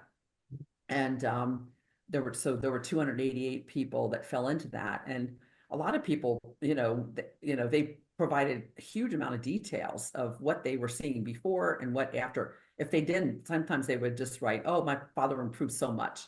I said, "Well, can you provide me some details?" And then usually they would write me back, and I said, "Just tell me what you saw before and what you're seeing now." Real simple. I didn't tell them what to look for. I just told them, "You tell me what differences you're seeing." So I had this huge collection of these emails, and I started putting them on an Excel spreadsheet. Their gender, age, what their diagnosis was if they had one, and then what they were doing: coconut oil, MCT oil, some doing both, Axona, which was that medical food that eventually came out like a year later. A few people were taking that. It just wasn't getting out there. Yeah. And then I copied and pasted their description of the improvements that they were seeing in the Excel. And so then when I had accumulated 40 something of them, I got to present a poster presentation at Alzheimer's Disease International Conference in Greece, and which was really fun. But then University of South Florida, the Bird Alzheimer Institute, Steve was getting care there, and they were really interested in this, so they were planning to do a study, and I helped them get funding by providing this Excel spreadsheet of these anecdotes of people that had and their responses.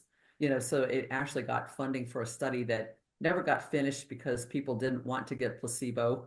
They knew they could get coconut oil on the shelf, so Yeah.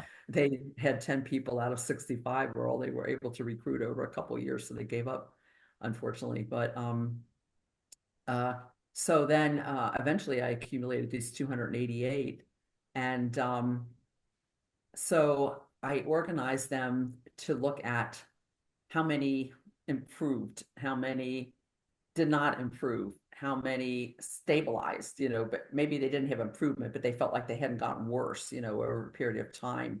And then what types of improvements were they reporting? And, it was interesting because, and I think people were more likely to write to me if they had a response than if they didn't have a response. But it was about 90% that reported that they did see some kind of improvement. And there were like 7% that said, we didn't see any improvement. Yeah. uh, you know, but then, looking at the types of improvements, about 2/3 of them had a memory or cognitive improvement that they felt like that was improved. But a third of them had improvement in their mood, their behavior. For example, there was one man, he would get angry. He was constantly angry, and he would throw his walker at his wife and this kind of stuff. And she said he became calm. He stopped that behavior. And so mood, behavior, social interactions, recognizing family members, I kind of grouped that together. Yeah. And then speech, language, ability to complete sentences. People would have phrases that kind of fit into that category. So each of those were about a third of the people reported, each of those two categories. And then about a quarter of the people had improvements in their physical symptoms. Yeah. And then another maybe 20% said that they had resumed activities that they had stopped doing, and or self-care, able to take care of themselves again. Yeah. And, we're talking things like reading the newspaper, crocheting again, plus, your basic, taking a shower and taking a bath and things like that. And then some people vision, sleep, appetite, improved. Wow. So I got to present this, which was really cool. So Wow. a whole lot of anecdotes, but it adds up, and it could Definitely. be an incentive, to get studies done. Yes. Yeah. Yes. So this study that I'm working on now, there's a big question. I get this question constantly Yeah. About coconut oil, but won't it increase my cholesterol level? Yeah. Yeah. Doesn't coconut oil increase your cholesterol level? So, there have been several different reviews where they tried to combine groups of studies, Yeah. of coconut oil to try to answer that question. And they're kind of mixed. I mean, one review says, no, it doesn't increase cholesterol. Another one said, yes, it does. And, they're kind of all over the place. But almost always what they're doing is they're comparing the effect on your cholesterol level of coconut oil versus another oil, like a polyunsaturated oil. They'll always say, replace saturated fat with polyunsaturated fat. Yeah. And the interesting thing about coconut oil is most of the fat, the saturated fat in coconut oil is the medium chain triglycerides. Yeah. And they're liquid at room temperature. I mean, they aren't even solid, down to, very low temperature. There was kind of an idea that a solid fat would clog your arteries, like the solid fat floats around in your blood. It just actually doesn't happen that way at all, Right. but with what they're always comparing. So they would say, okay, the difference between these two oils was, the coconut oil, seemed to increase LDL cholesterol 9 points higher, milligrams per deciliter higher than the polyunsaturated oil. Yeah. But when you separate the groups that they were looking at, in the coconut oil study, the group who took coconut oil actually had a reduction in their LDL cholesterol of 14 points. Yep. But the polyunsaturated fat had an even bigger reduction. Sure. So coconut oil didn't increase the cholesterol level, it actually lowered it. It's not as much as the corn oil or soybean oil that they were using. And so what I did, and I'm working with Dr. Fabian Deyrut in the Philippines. He's a PhD chemist. Yeah. And we've worked on a couple papers now together. And we have collected 26 studies of coconut oil. The previous biggest review was 16 studies. Nice. So this is 26 studies that were conducted between 1985 and 2024 of people, and most of them were comparing it to other oils, or some were diet with and without coconut oil, something like that. But we're just looking at the groups who consume coconut oil. What were their results? Not compared to something else. What were their results compared to before they started taking the coconut oil and after they were taking it for a period of time, So these studies, some of them lasted only 3 weeks. They'd be like 16 of the studies were in the like 3 to 7 week range. Yeah. And then there were another like 11 studies that were kind of like in the middle, like they were months long. And then there was another study that had a large number of people, 96 people that took coconut oil and they had levels measured at 3 months, 1 year, 2 years. And when you combine all this data, there were 984 sets of responses, and it was total LDL, HDL, and triglycerides that they measured in all of these studies. And it turns out when you add all these people up together, divide by the total number of people, your averages come out that coconut oil does not increase total cholesterol, does not increase LDL. It actually decreases both of those a little bit. It tends to increase HDL cholesterol. It increases, which is good. Yeah. That's supposed to be beneficial. The NIH, the CDC both say that they factor that in when they look at your risk. Definitely. And triglycerides actually were below the baseline too. And, when you add these people all up together. Yeah. But if you look at what they call standard deviations, what was the range that they found for 95% of the people? It was huge. Yeah. Yeah. Some people went way up. Some people went way down. Yeah. It's just when you average them all together, it comes out that you could say coconut oil does not increase your cholesterol level. Yeah. But that might not be true for an individual. Right. Right. It can be all over the place. Yeah. And it appeared that it was more likely to be a bigger change in a short-term study, but in the middle-term studies, it was a much smaller change in either direction, from the 0. And then the long-term study, there was virtually no difference between where these people started and where they ended up at 1 year and 2 years.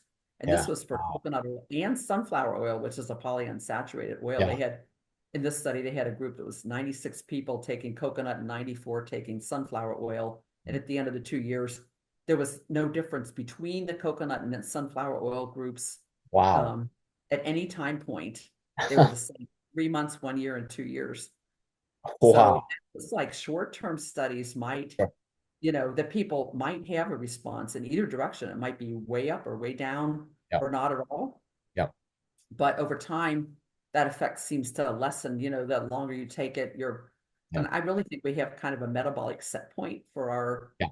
our cholesterol levels. It's genetically determined. I mean, like in some of these studies, there was even like a study by Ansel Keys Yeah. in 1957.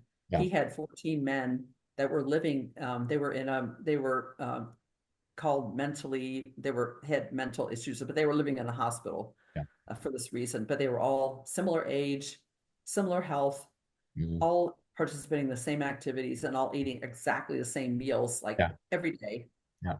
And they had cholesterol levels at the beginning of the study that some of the men were twice as high as some of the other men. Yeah. And it was everything in between. And they were living identical Yeah. lives, basically, and Yeah. eating identically. So Yeah. genetics had something to do with it. And, Yeah. Big you time. know, yeah. And this study he was looking at, they cut fat, basically they measured them for 2 weeks in a row first Yeah. while they were on just the regular diet. And there was huge differences just from 1 week to the next in their cholesterol levels. Yeah. Yeah. And then they cut the fat to like 9%, from 42% to 9%. And Yeah. they dropped like boom, most of Yeah. them just really dropped their cholesterol levels. Some of them didn't at all. A couple of Yeah. them didn't at all. Yeah. And then it kind of bottomed out at 1 or 2 weeks, and then it started coming back up again. So I think we kind of have a set point that we're going to kind of go to, and there's probably a lot of other factors, whether you smoke, drink alcohol, I mean, things like that too, that can Absolutely. affect it. Your weight can, how much you weigh. If you lose weight, your cholesterol level will usually go down. Yeah. Yeah. Yeah. So, but anyway, that's what this study's about. Wow. Yeah. That's tremendous. And that's going to be a welcome study, especially for all the ApoE4s. Yeah. It's going to be something Yeah. to really take into account because Yeah. ApoE4 and coconut oil is something that is still a work in Yeah. progress. Everyone's kind of um, looking at uh, what comes out on coconut oil and MCT oil, and Yeah. I think you're 100% right. There are so many more benefits from coconut oil that transcend just Yeah. the ketotic effects like the lauric acid and because it's closer to the actual food. Um, Hmm. food is just one of those things that there's always there's always something else that we're discovering about Hmm. a food that Yeah. goes beyond what we knew about it Yeah. before. Yeah. Um, I'm sure there's more discoveries about the coconut that we still don't Yeah. know about. So, Yeah. Well, it has well, some yeah, sterols in it that yeah, naturally lower your cholesterol level. And coconut yeah, does not have any cholesterol in it. yeah. There's no cholesterol in Is that coconut oil. amazing? Yeah, It's amazing. And you mentioned the ApoE4 thing, because I thought, okay, why did Steve respond? He was ApoE4, so yeah, why did he respond? And I thought, well, maybe it has something to do with the coconut oil.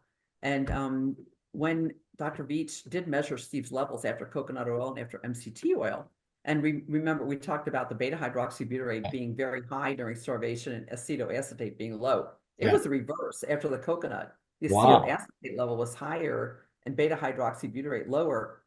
And when fats are being processed to make ketones, they first produce acetoacetate, and then Yeah, acetoacetate converts to beta yeah, hydroxybutyrate. So this Dr. Cunane thinks, well, maybe being the reverse, acetoacetate presents more quickly to the brain cells somehow. yeah, It might be something like that. yeah, Um, so now there's a study out that just came out in 2023. It was a group in Australia, but they conducted the study in Sri Lanka. yeah, It's a big coconut producing country, yeah, and they had people with Alzheimer's and they divided them. They looked at ApoE3 versus ApoE4. Well, it was rather interesting because the ApoE4 people were the ones that responded to having improved cognition compared to the ApoE3 people. yeah. Wow. Was the reverse of with the MCT oil, and Wow. of their cholesterol levels. They had another group that got canola oil. They didn't have any, so the people with ApoE4 did better than people getting canola oil too. But they looked at their cholesterol levels, and the people who were ApoE4 and the people who are ApoE3 taking coconut all had decreases in their cholesterol levels, but it was even more decrease in the people that were ApoE4. Oh man. It's like the exact Wow. opposite. of Amazing. people, what you would think. And Yeah. Yep. and it was 43 people in each group, so it was a pretty good number of people Yeah. that they Yeah. looked at. And so I thought that was really interesting. And Dr. Cunane, when he studied MCTO, he studied the C8, C10 version of it. Yeah. So you remember the Axona was just C8, Right. just Right. ketones. So C8, C10, and he had 65 people, and he didn't see any difference between the two groups. Yeah. But then you do coconut, and it's a reverse, of the C8. Yep. So I Yeah. think that this ratio of acetoacetate to beta hydroxybutyrate might have something to do with it. Yep. And there might be something else that we don't know about yet. Yep. And We'll learn so more. Yeah, we'll definitely be learning more, and we'll be learning more from you because I know this is something that you're constantly active in, which is so yeah. great for all of us. We've learned so much Yeah. from you.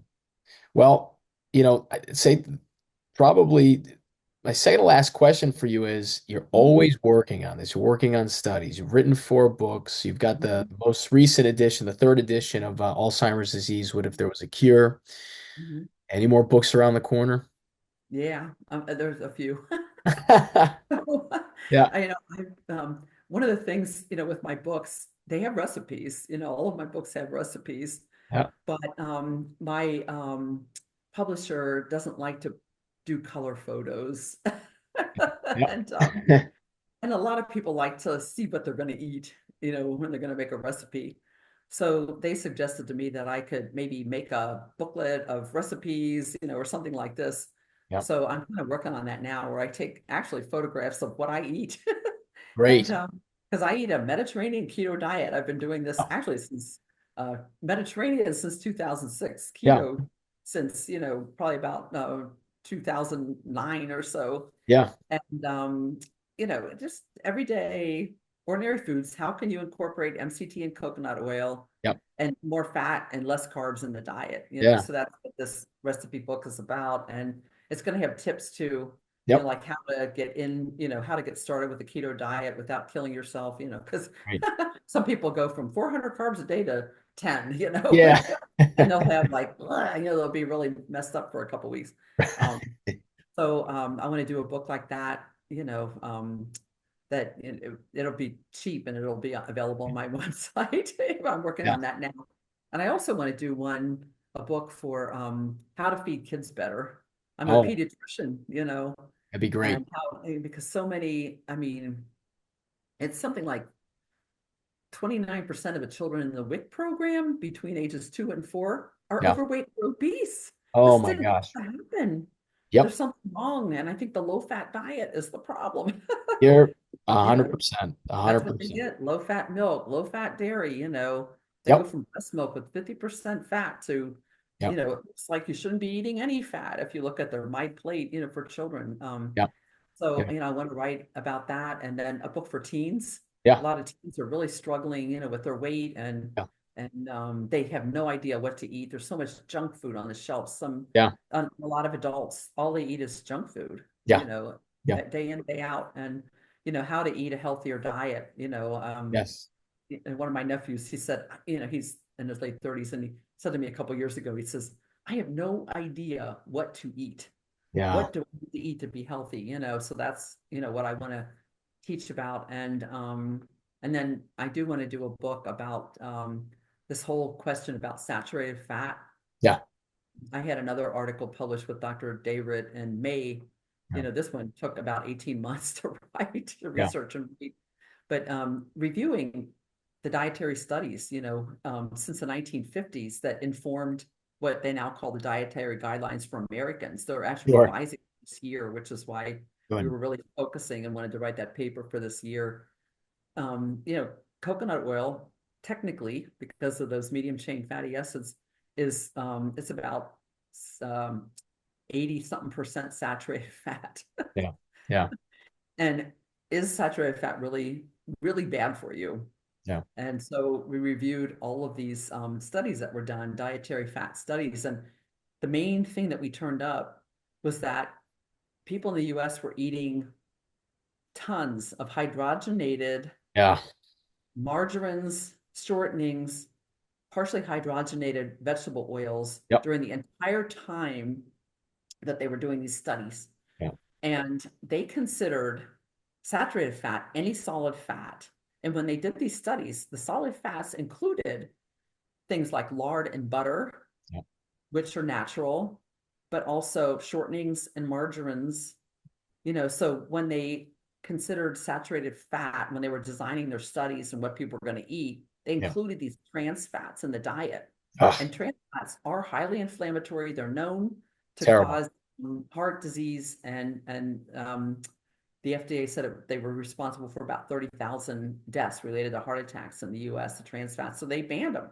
And since 2018, we're not allowed to have any, well, they allow up to a half gram of trans fat, per serving of foods, but Yeah. they're not allowed to have partially hydrogenated fats on the market. Yeah. And they're still allowed to have fully hydrogenated, but there are all these trans Yeah. fats in them. I don't understand it, Yeah. why they still allow any. But that they didn't take that into consideration. They didn't separate the natural saturated fats from these hydrogenated man-made fats when they Yeah. did all these studies, all Yeah. of them. Yeah. And there were some they intentionally, all the groups, like there was one called the National Diet Heart Study where, one group got a lot of saturated fat, so they would have gotten all these heavily hydrogenated, Yeah. but the other group that got high polyunsaturated oils were getting partially hydrogenated oils with trans fats. So Oh all the my groups gosh. were getting trans fats. But these are the Unbelievable. studies upon which the dietary guidelines for Americans are based, which Yeah. say we should, limit our intake of saturated fat and replace it with polyunsaturated fat. So that's, the book is going to be about that. We wrote a paper about it. Hopefully there will be a book. Yeah. I Hopefully. think Yeah. so. We Hopefully need. there will be a book. It's going to be kind of a big deal to get that one together, but Yeah.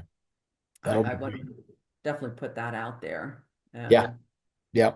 That's going to be great. I mean, all your books are amazing. Those right there, especially for the kids, the teens, I've parents 19. don't know. No, I mean, my You look on the parents, shelves. yeah, it's Yeah, the tough. section for infants and toddlers, they have things called treats for baby.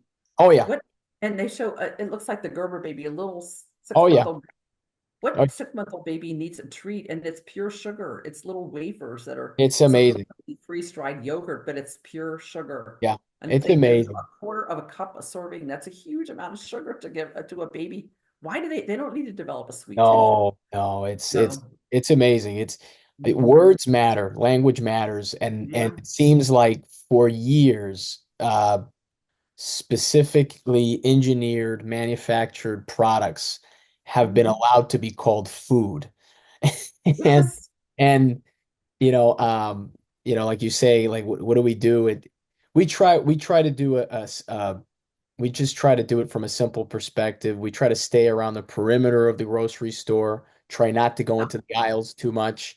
Obviously, we Right. got to go to the aisles for coconut oil, but Yeah. there's just some exceptions. But yeah, but you're absolutely right. I mean, we had 5 million diagnosed diabetics in 1974. We have over 100 million diagnosed diabetics, and that's diagnosed because we know how many more people uh, Right. are running around with insulin resistance if we tested Right. fasting insulin. Right. So yes, the processed foods, Mhm. the high carbohydrate intake, the seed oils, and the taking out of the natural fats are Mhm. definitely all contributing to that. And Mhm. these books will be huge for people. Where can people best find you and your resources? Yeah. So I have a website. I've had it since 2008. I just did a big overhaul. I'm still working on it a little bit. It's called coconutketones.com. Yeah. So it's COCONUTKETONES.com. There's no Y in ketones. And if you look up my name and coconut, it'll usually pop up. Yeah. So I have pages. I have one page that's kind of dedicated to Alzheimer's, dementia, Parkinson's. That talks about each of the ketone supplements, how they could help, people with those conditions. And then I have another one on the ketogenic diet, so this is kind of could be for people, who have these brain diseases, but also people with, that want to control their blood sugar or Yeah. they want to lose weight, And my daughter pointed out to me recently, she said, Mom, you don't even have anything about coconut on the first page of your website. And I'm like, oh my gosh, it's called coconut ketone. So I added that. It's basically on every page now. Because the Great. biggest question is, how do I use this? This is one of the, besides the cholesterol question, how do Yeah. I use this? So I have some real simple guidelines, one page, step by step, for Yes. adding coconut and MCT oils to the diet. Yeah. And then another, like 2 pages, frequently asked questions, Yeah. that are relatively simple. I used to have this diet guidelines. It was very small font and multiple pages. And when I look at it now, I think, oh, I needed to keep it simple. So now I've done that. And, Yeah. there's a tons of scientific articles, many studies, the entire thing, whenever, they're open access, you can put entire studies on there, Perfect. and articles I've written, videos, tons of videos, podcasts. So I'll be adding your podcast to it. Yeah. Yeah. Thank you. Thank you. And That's perfect. That's yeah, and I have uh, a YouTube channel. And if people want to reach me, I do have a contact email on my website, yes. and that people will get to me. And you just need to be patient. Sometimes there are Yeah. a lot of emails to answer, Yeah. but Yeah. Absolutely. Absolutely. I yeah, mean, and thankfully with that contact information, I was able to reach you years ago, and you've been such a tremendously positive role model in our lives and in our journey with my dad. We're going to link, all your books, your website here on the description below so that people can access this information. It's much needed information, especially in this world where it seems like the standard of care guidelines need to be redone. And you're a big part of that. And we don't Cahill, Van Italy, Dr. Veach, they all kind of seem to pass away around the same time in that cluster a few years back. And uh, Dr. Veach was not too far from me, so that one hit home because I wanted to reach out to him. So I'm grateful that we have you at the tip of the spear, and you have Dr. Stephen Cunane and Dr. Dom DiAgostino and he's a good friend. yep, yep, yeah. Yeah. Seafried over at BC. Mhm. Um, and the work that you guys are doing are really moving all of us forward. Um, so look, I want to thank you for taking this time. You've taken a lot of Welcome. time with me and our listeners, and I really appreciate that. Thank you for being such a great, diligent, devoted wife and caretaker. My Oh, mom, who's not on here, you're a huge role model for her, um, uh, for all caretakers who have had to deal with this. Um, thank you so much for that. And and yeah, I'm looking forward to reconnecting with you again, and we'll be getting this out here so people can benefit from all the information there. yeah, that was great. And your father is very, very fortunate to have you looking after him and taking care of him in this way. A lot of families, this information is given to them, often by other family members, and they don't follow through, they just don't do it. It can be very frustrating, but in your case, your father is working with you on this, and it's awesome. He's just very, very fortunate to have you constantly worrying about this and thinking about it and taking such good care of him. So this is really great. It's my pleasure to meet you. Yeah. Yeah. Likewise. Likewise. Thank you. It's a team effort, but with people like you, it's it makes it easier to go out and do the detective work because people like you have set that path. So awesome. Well, we'll wrap it up, and Okay. thank you so much. Oh, thank you, Eddie. It was really great. I really enjoyed this. All right. Take care.